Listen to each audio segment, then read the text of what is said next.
10 pagkain na makakasama sa ating kalusugan. Number 1, maalat na pagkain.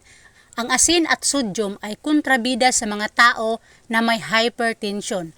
Ayon sa pag-aaral, tinatayang nasa 1,500 mg lang dapat ang intake ng sodium sa loob ng isang araw. Ilan sa mga pagkaing labi sa sodium content ay ang vegetable juices, canned soup, canned tomato products, mga pagkaing instant, fast food at junk foods. Number 2, mga pagkaing mataas sa sugar.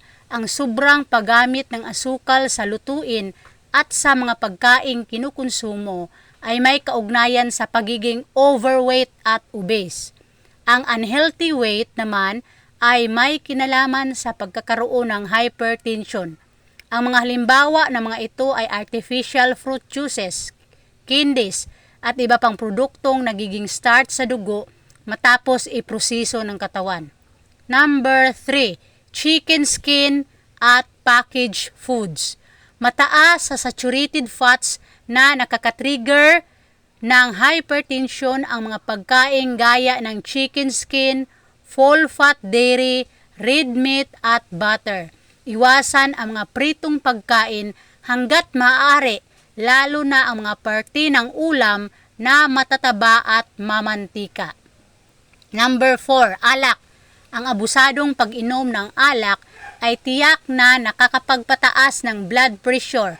Maaring maging sanhi rin ito ng pagkakaroon ng cancer at iba pang komplikasyon sa mga organ ng katawan.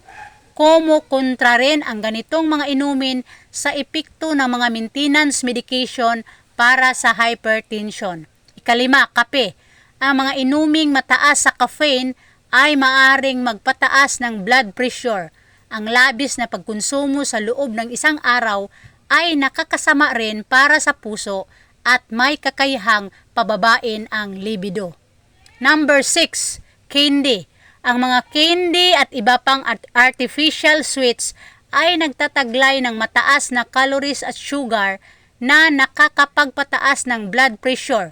Imbis na ito ang kainin para sa dessert, mas mainam kung prutas na lang ang piliin. Number 7, soft drinks. Tulad ng candies, mataas ang calories at sugar nito.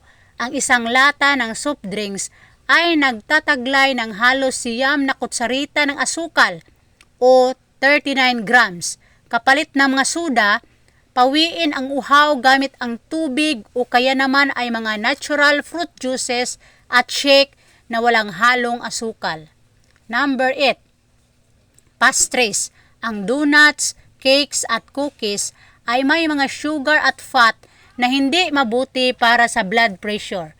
Maliban sa hypertension, ay dahilan din ang mga ito para bumigat ang timbang ng isang tao. Alalahanin na faktor sa pagkaroon ng alta presyon ang di malusog na bigat. Number 9, sauces. Ang mga sausawan at condiments ay pinaghalong asin at asukal. Ang ketchup ay isang halimbawa ng pampalasa na may mataas sa salt at sugar content na nakakapagpataas ng blood pressure. Hanggat maaari ay gumamit lamang ng mga natural na pampalasang may pag-iingat. Number 10, frozen food.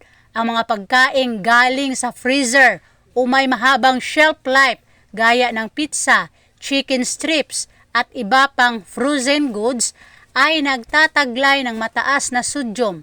Ito ang dahilan kaya tumatagal ang mga pagkain ito. Bukod sa mga nabanggit, importanteng ang pagpapanatili ng active lifestyle, hindi lamang sa tamang nutrisyon na aagam ang hypertension sa kahit anumang sakit.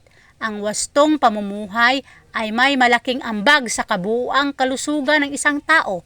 Para mas mapanatili ang tamang blood pressure, sikaping gawin ang mga ito.